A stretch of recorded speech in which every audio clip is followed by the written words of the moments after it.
All right, so last night Carol decided to go a little crazy after I fed her. So we need to get her cleaned up and put in a new container today. So I just made some sourdough with her, but this, as you can see, I mean, she just went crazy and spilled all over everything. So we have a new container. I'm going to move this one over here. This is my new clean jar, and we're going to transfer her over, and then we're also going to feed her for the day. So let's see if I can get this thing even picked up. She's gone crazy over here. All right, so we just dump her in a new clean container.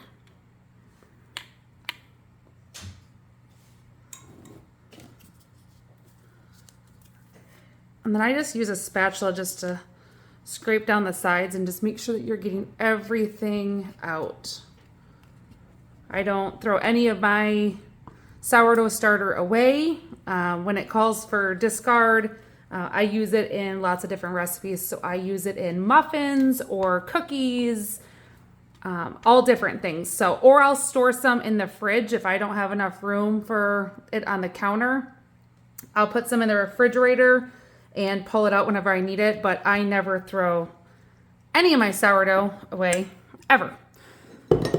Okay, so there is the new container for Crazy Carol, and now we're gonna go ahead and feed her for the day. So I don't really measure, I just pour in what I typically put in to feed her, and I just go essentially off of the texture of what she feels like.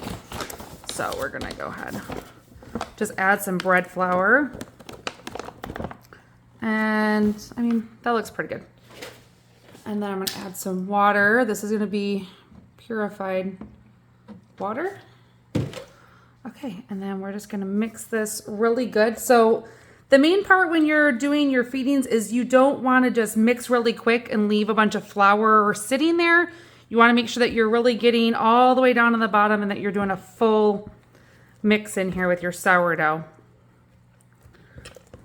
And then if the texture is a little bit too thick, I'll add a little bit more water. If it seems too runny, I'll add a little bit more flour.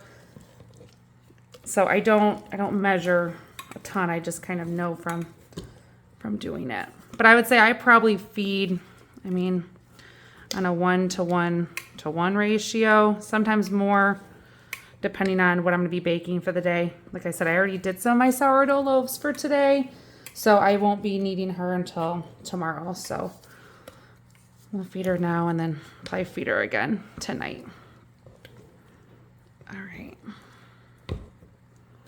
So she's looking pretty good. Looks like it's pretty well mixed up in there. You can kind of see the consistency. It's like a really thick pancake batter is how I would describe the texture that I like.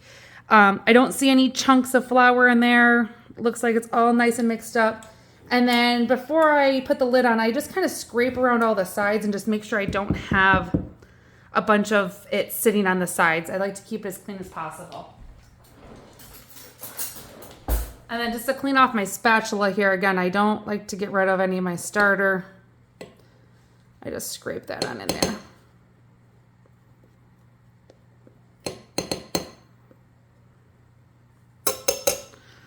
Okay. All right, so I'm gonna also wipe that lid on there. I don't like how this lid has that stuff around it, so make sure it's nice and clean on there. All right, and then we'll go ahead and put the lid on. I will go ahead and just mark it on the side, just kind of where she was, and then I'll do another video later on showing you how much she rose. So right now it is 11:20 a.m. and we'll check on her in about 5 hours and see where she's at. All right.